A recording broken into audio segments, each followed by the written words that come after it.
Archives du mystère, les visions de Fatima. Archives confidentielles ouvertes. Vous tenez entre vos mains un enregistrement des événements survenus à Fatima, au Portugal, en 1917. Chaque page, chaque témoignage, chaque annotation est un fragment de ce qui dépasse l'entendement. En tant qu'archiviste, je n'ai fait qu'ouvrir la porte vers ces récits. Mais je vous préviens, ce que vous êtes sur le point de lire pourrait changer votre perception de la réalité. Soyez attentifs aux détails. Écoutez le silence entre les lignes et laissez vos sens s'imprégner de ce mystère. Chapitre 1. Le silence avant la lumière. Printemps 1917. Fatima, Portugal. Ouvrir ce dossier pour la première fois a été comme pénétrer dans un monde oublié, suspendu entre le temps et le mystère.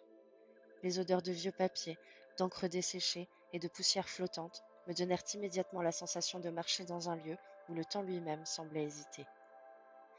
Les pages étaient jaunies, certaines cornées, et les annotations griffonnées à la hâte donnaient l'impression que leur auteur craignait que la vérité disparaisse à jamais.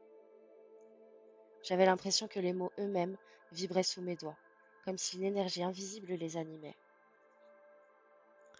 Fatima, 1917. À première vue, un village tranquille, balayé par le vent, où les collines s'étendaient à perte de vue et les champs verdoyaient sous un ciel changeant. Pourtant, derrière cette apparente sérénité, les archives révélèrent des frissons et des présages. 3 enfants, Lucia, Francisco et Jacinta. Leur quotidien semblait simple. Pâturage, corvée, jeux d'enfants. Mais dès les premières lignes, je sentis une gravité inhabituelle dans leurs gestes, leur silence, leurs regards.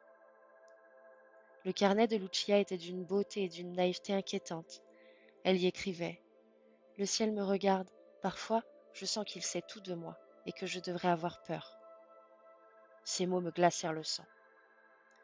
À mesure que je tournais les pages, je sentais une présence invisible, comme si le vent et les ombres des collines elles-mêmes observaient mes mouvements.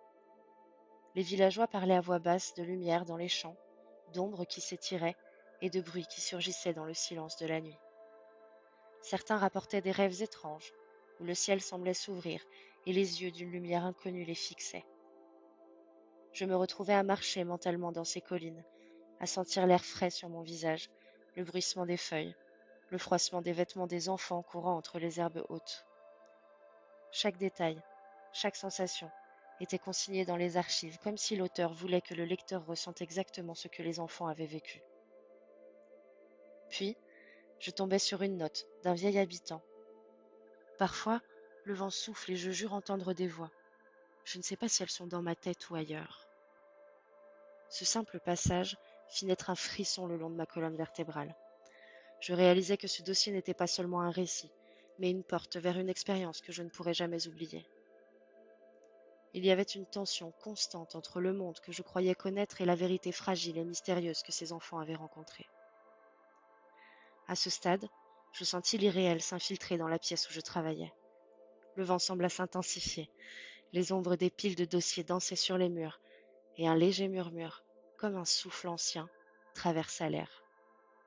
Était-ce mon imagination ou le murmure du passé lui-même cherchant à me prévenir? Chapitre 2. Premier signe et rumeur. À mesure que je plongeais dans les pages du dossier, j'ai commencé à percevoir les premiers frémissements du mystère qui allait envelopper Fatima. Les rumeurs se propageaient lentement, comme une brume silencieuse qui s'infiltre dans chaque maison, chaque camp, chaque ruelle. Les villageois murmuraient à voix basse, des lumières étranges aperçues dans les collines au crépuscule, des éclats blancs qui disparaissaient dès qu'on s'en approchait, et cette sensation oppressante de ne jamais être seul, même dans les lieux les plus isolés. Lucia, toujours curieuse et attentive à tout, écrivit dans son journal: Je sens quelque chose me suivre, même quand je suis seule. Je ne peux pas expliquer cette présence, mais elle est là, toujours, dans le vent, dans le bruissement des arbres, dans les ombres qui s'étirent. Chaque mot me donna des frissons. Les archives révélaient des témoignages de voisins. Des animaux agitent la tête en fixant un point invisible. Des objets se déplacent légèrement. Des voix chuchotent dans l'obscurité. Un fermier nota: J'ai vu la lumière danser entre les branches, et j'ai entendu un murmure que je n'ai jamais compris. Je n'ai pas osé y retourner la nuit suivante. En lisant ces lignes, je pouvais presque sentir le vent frais sur mes joues, entendre les bruissements de l'herbe et le froissement des vêtements des enfants courant à travers les champs. Les pages du dossier semblaient vouloir me transporter au cœur de ces expériences, me faire ressentir chaque frisson et chaque hésitation. Un autre passage relatait un incident où Lucia, seule dans un champ, vit une lumière scintiller dans le ciel, suivie d'une sensation étrange dans sa poitrine, un mélange de peur et de fascination. Je ne pouvais ni crier, ni bouger. C'était comme si une main invisible me retenait et me montrait quelque chose que je ne devais pas comprendre, dit-elle. Le dossier était rempli de détails. Le parfum de la terre humide après la pluie, le son du vent dans les feuilles, le croassement des corbeaux perchés dans les arbres. Tout était consigné pour que le lecteur puisse ressentir son mélange de beauté et de malaise. J'avais la nette impression que le village lui-même était vivant, qu'il respirait avec les enfants et se préparait à quelque chose d'inexplicable. Chapitre 3. La Dame venue du ciel. Le jour de la première apparition reste gravé dans les archives comme un moment suspendu entre le réel et l'inexplicable. Je pouvais presque sentir, à travers les mots consignés, la chaleur du soleil sur les collines, le vent qui fouettait les herbes hautes et les feuilles tremblantes des chênes. Lucia, Francisco et Jacinta étaient seuls sur le chemin de terre qui menait à Cova da Iria. Et déjà, les notes laissaient transparaître leur nervosité. Les mains qui se serrent, les pieds qui trébuchent, les souffles courts et saccadés. Puis, la lumière apparut. Les descriptions sont saisissantes. Une figure vêtue d'un blanc lumineux qui semblait flotter au-dessus du sol, entourée d'un halo scintillant. Lucia écrit. Elle est là, elle nous regarde, mais ce n'est pas avec ses yeux, c'est avec tout ce qu'elle est. Et tout à coup, je sais qu'elle voit mon âme. Francisco et Jacinta tremblaient, mais restaient figés. La présence n'était ni agressive, ni menaçante, mais elle imposait un respect et une fascination paralysantes. Les archives détaillent la sensation physique de la lumière, un souffle chaud et froid en même temps, un parfum étrange et subtil qui flottait autour d'eux, et une vibration dans l'air qui faisait frissonner la peau. Lucia ressentit une communication directe, non par la voix, mais par des images et des émotions transmises dans son esprit. Elle écrivit. Elle nous parle sans parole, et pourtant chaque mot est gravé dans mon cœur. Je comprends et je crains en même temps.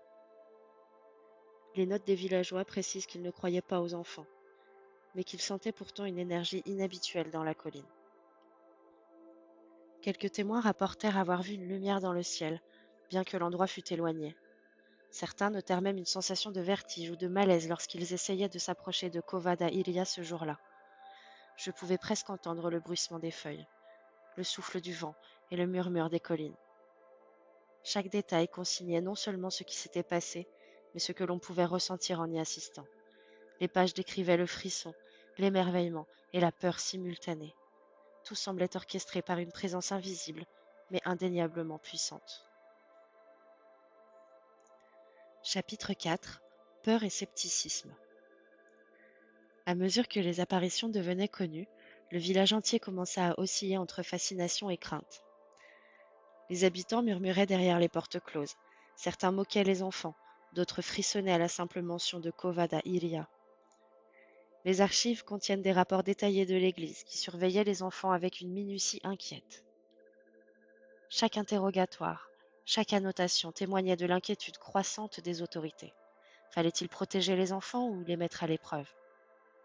Les villageois racontaient des incidents étranges. Une vieille femme nota. J'ai senti un souffle passer dans ma maison comme si quelqu'un respirait dans mon cou. Je ne voyais rien, mais je n'étais pas seule. Un fermier ajouta. Les animaux étaient agités, les chiens aboyaient sans raison, les moutons se couchaient dans les champs en regardant le ciel. Même les corbeaux semblaient observer quelque chose que je ne pouvais pas voir. Dans ce climat, les enfants eux-mêmes manifestaient des signes de nervosité et de confusion. Lucia écrivait dans son journal. Parfois j'ai peur que personne ne me croie. Parfois j'ai peur de ce que je vois. Les archives consignent également les sensations physiques des habitants. Vertiges, picotements, frissons inexpliqués. Il y avait une tension palpable dans l'air, un mélange de peur et de curiosité qui rendait chaque visite à Cova Iria à la fois attirante et terrifiante. Les notes suggèrent que le village semblait respirer au rythme des apparitions, chaque souffle de vent ou bruissement d'herbe rappelant aux habitants qu'ils n'étaient pas seuls. À ce moment, je sentis moi-même un léger frisson en lisant ces pages, comme si l'histoire s'étendait au-delà du papier. Le passé semblait vouloir me toucher à travers les mots.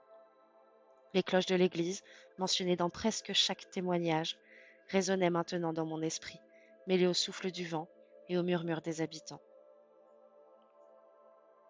Chapitre 5. L'ombre du doute.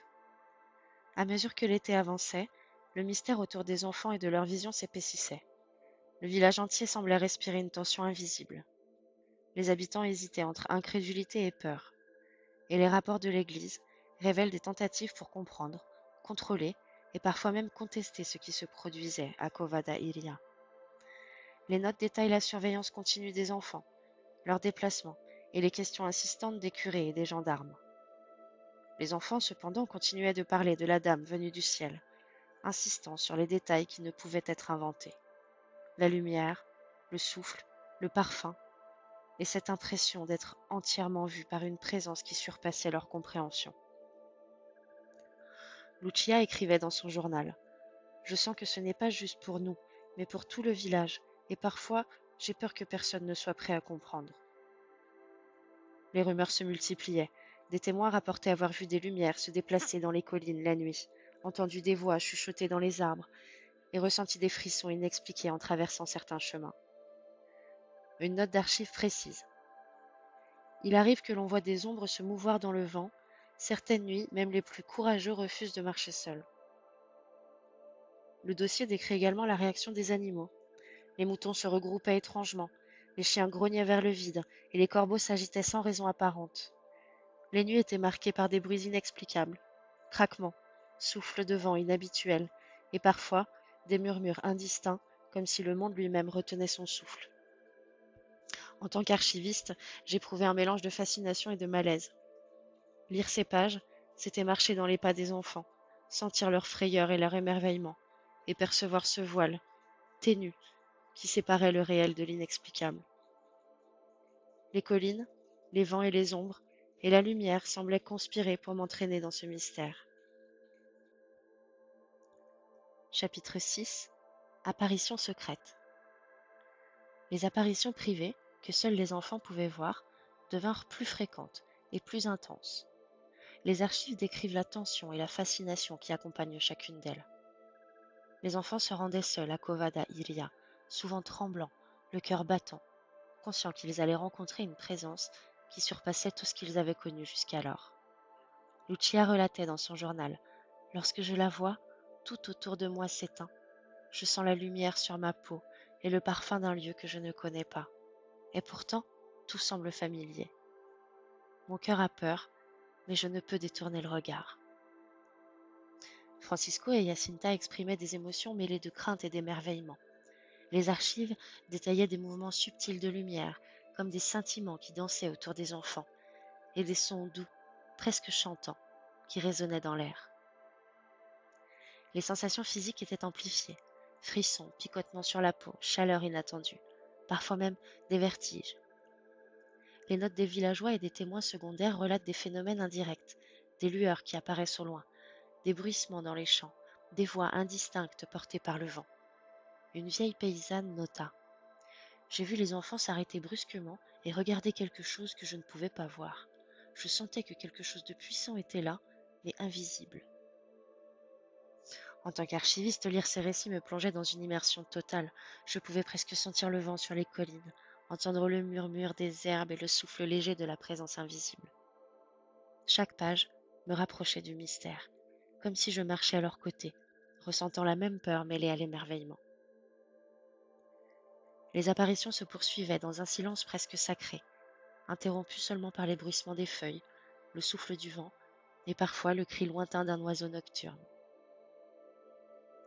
Ces moments renforçaient la sensation que le monde que je connaissais n'était qu'une façade, et que quelque chose de plus vaste et de plus ancien veillait sur Fatima. Chapitre 7. Les rumeurs et les témoins. À mesure que le phénomène s'amplifiait, les rumeurs se multipliaient et le village tout entier semblait plongé dans une atmosphère d'inquiétude et de fascination. Les habitants racontaient des histoires qui frôlaient l'inconcevable. Lumières mouvantes dans les collines, frissons inexplicables, murmures dans la nuit. Chaque témoignage consignait la peur, mêlée à l'émerveillement, donnant l'impression que la réalité elle-même s'était pliée autour des enfants. Un habitant nota dans son carnet: J'ai marché dans le champ après le coucher du soleil. Soudain, j'ai vu une lumière au-dessus de Covada Ilia. Mon cœur s'est serré et un souffle glacé m'a parcouru la nuque. Je n'ai rien vu de concret et pourtant, je n'étais pas seule. Des visiteurs venus d'autres villages rapportèrent également des sensations étranges. Vertiges, oppression, visions fugitives. Les archives contiennent même des lettres adressées au clergé, décrivant des sons et des lumières qui défiaient toute explication rationnelle. Les témoins parlaient de mouvements d'ombre, de voix sans source, et de la sensation que le monde était plus vaste et mystérieux qu'ils ne l'avaient jamais imaginé. Les enfants, conscients de la tension croissante, étaient parfois effrayés par les curieux. Lucia écrivait: Je vois leur peur, leur scepticisme, et je me demande si je devrais leur dire. Mais certaines choses ne peuvent être partagées, elles doivent être vues, ressenties, vécues. Les notes décrivent également les réactions physiques: frissons, picotements sur la peau, accélération du cœur, vertige soudain. Les collines et les champs semblent respirer avec les enfants et les témoins, créant un sentiment d'oppression mêlé à l'émerveillement. Même les animaux, toujours présents dans les descriptions, réagissent aux forces invisibles. Les chiens aboyaient sans raison, les corbeaux s'envolaient brusquement, et les moutons se rassemblaient dans des mouvements presque synchronisés avec les événements mystérieux. En lisant ces pages, je ressentais moi-même une étrange présence. Les mots semblaient vibrer, et le vent semblait glisser à travers la pièce où je travaillais. Chaque témoignage renforçait l'idée que le monde que je connaissais n'était qu'une façade, et que quelque chose de bien plus vaste et ancien veillait sur Fatima. Chapitre 8: Le miracle du soleil. Le jour tant attendu arriva enfin. Le dossier décrit une atmosphère électrique, presque palpable, où le village tout entier semblait retenir son souffle.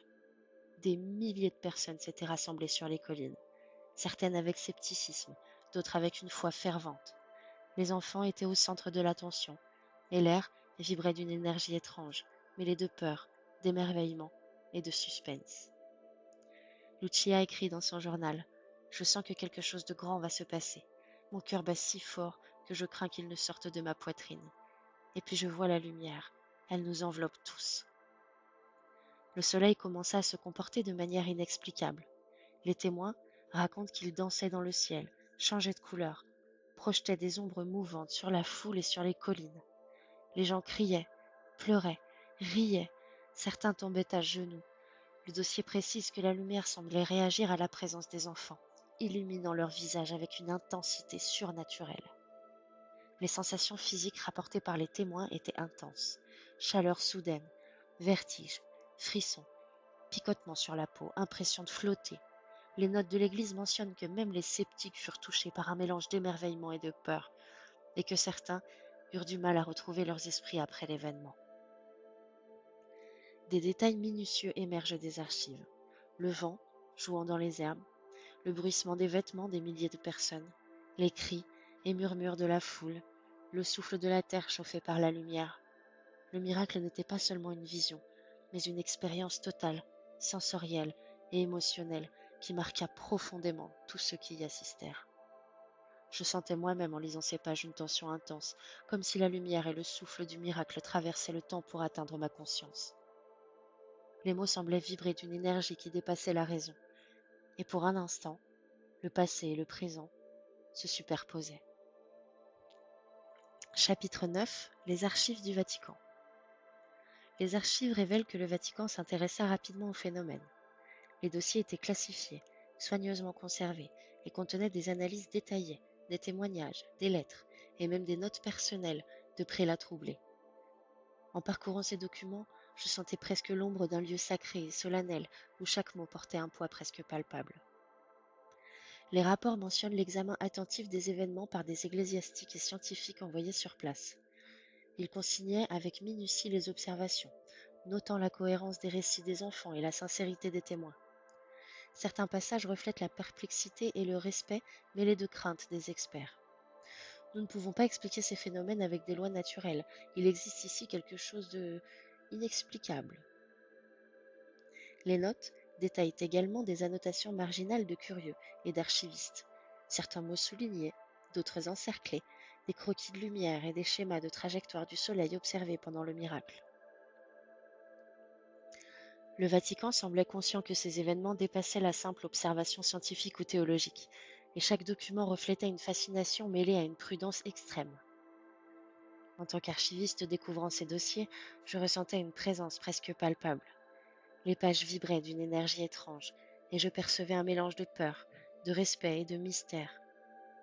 Il semblait que le passé cherchait à communiquer à travers ces écrits, comme si les événements de Fatima avaient laissé une empreinte tangible dans le temps et l'espace. Les témoignages consignés dans ces archives révèlent également des prophéties et des avertissements mystérieux. Des phrases étaient souvent fragmentaires, cryptiques, laissant deviner des secrets plus profonds et encore inexpliqués. Chaque lecture me faisait frissonner, renforçant l'impression que le mystère de Fatima n'était pas seulement historique, mais vivant, vibrant dans chaque mot et dans chaque annotation. Chapitre 10. Les secrets et l'écho du passé.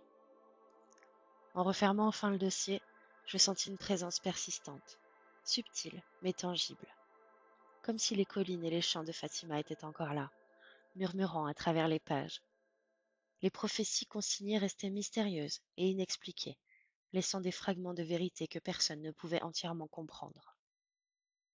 Chaque annotation, chaque croquis, chaque note marginale semblait chargée d'un poids secret, comme si le passé cherchait à communiquer quelque chose que le présent ne pouvait encore saisir. Les témoignages des enfants et des villageois continuaient de résonner dans ma mémoire. La lumière, le souffle, les murmures, les frissons sur la peau. Tout cela s'entremêlait avec les archives du Vatican, créant un réseau complexe de faits, impressions, secrets et un voile invisible, reliant le visible et l'invisible. Lucia écrivait dans ses dernières notes: certaines choses ne peuvent être vues qu'avec le cœur, et ce que nous avons vécu ne s'oubliera jamais, même si le monde ne croit pas. Les dernières pages contenaient des annotations presque codées, des impressions de témoins que je pouvais sentir vibrer sous mes doigts. Le souffle du vent à travers les collines, le bruissement des feuilles, le murmure des cloches lointaines. Tous ces éléments se superposaient aux mots, me donnant la sensation d'être transporté au cœur même du mystère. Même les sons et les odeurs étaient consignés. Le parfum de l'herbe, fraîchement coupée, la terre humide, l'air chargé d'électricité après l'orage, et le parfum fugace associé à la dame venue du ciel. J'ai compris alors que ce dossier n'était pas seulement une archive, mais une expérience, une immersion dans une réalité que l'on peut appréhender que par l'émotion et la perception. Le mystère de Fatima n'était pas clos. Il continuait de vivre dans les mots, les ombres et les lumières consignées. Je sentais que j'étais devenu moi aussi un témoin silencieux de cette énigme éternelle.